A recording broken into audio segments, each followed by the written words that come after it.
Pemirsa, kita akan memasuki kabar Nang Panambayan.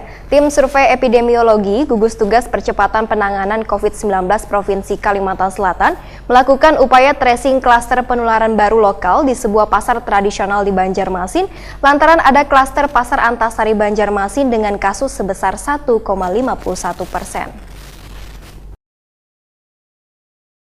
Tim Survei Epidemiologi Gugus Tugas Percepatan Penanganan COVID-19 Kalimantan Selatan melakukan upaya tracing klaster penularan baru lokal di sebuah pasar tradisional di Banjarmasin. Dari 199 kasus terkonfirmasi positif, terdapat 137 orang yang merupakan klaster perjalanan Goa atau dengan persentase 68,84%. Kemudian disusul 2,51% dari perjalanan Jawa Barat, 4,02% dari perjalanan Kalimantan Tengah, 2,51% dari kontak pasien positif pertama di Kalimantan Selatan. Selain itu ada klaster pasar Antasari Banjarmasin dengan kasus sebesar 1,51%, sedangkan selebihnya 20,60% merupakan kasus dari perjalanan luar daerah. Dan beberapa kontak erat, demikian dipadahkan juru bicara Tim Gugus Tugas Percepatan Penanganan COVID-19 Kalimantan Selatan, Muhammad Muslim, waya jumpa media Kamarian Senin 4 Mei 2020. Kepala Dinas Kesehatan Kalimantan Selatan ini pun melaporkan daerah yang 100%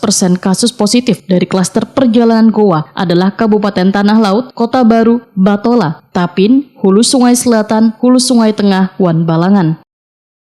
Saat ini beberapa klaster sudah dapat diidentifikasi dan kalau kita lihat data yang ada, maka dari 199 kasus tersebut, 137 diantaranya ini adalah klaster dari perjalanan ke Goa atau sekitar 68,84%.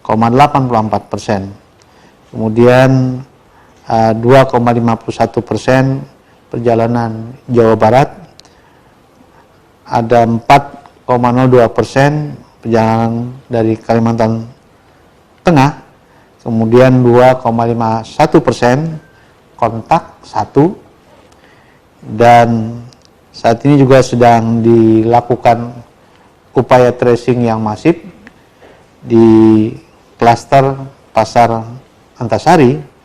Ada sekitar 1,51% yang saat ini juga dalam perawatan, yang terlaporkan di antara 199 tersebut.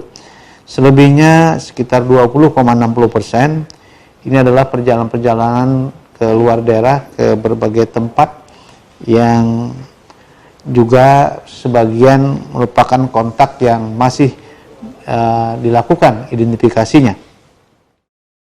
Sementara itu total kasus positif di Kalimantan Selatan tercatat sebanyak 199 kasus atau bertambah 3 kasus dibanding sehari sebelumnya. Dari 199 kasus tersebut, sebanyak 156 kasus diantaranya dalam perawatan di rumah sakit atau isolasi mandiri wan karantina khusus. Sedangkan yang dinyatakan sembuh 31 orang wan meninggal 12 orang. Untuk kasus PDP tercatat 42 kasus atau meningkat 2 kasus dibanding sehari sebelumnya. Jumlah ODP justru berkurang signifikan dibanding sehari sebelumnya, yaitu 1.227 orang menjadi 1.213 orang.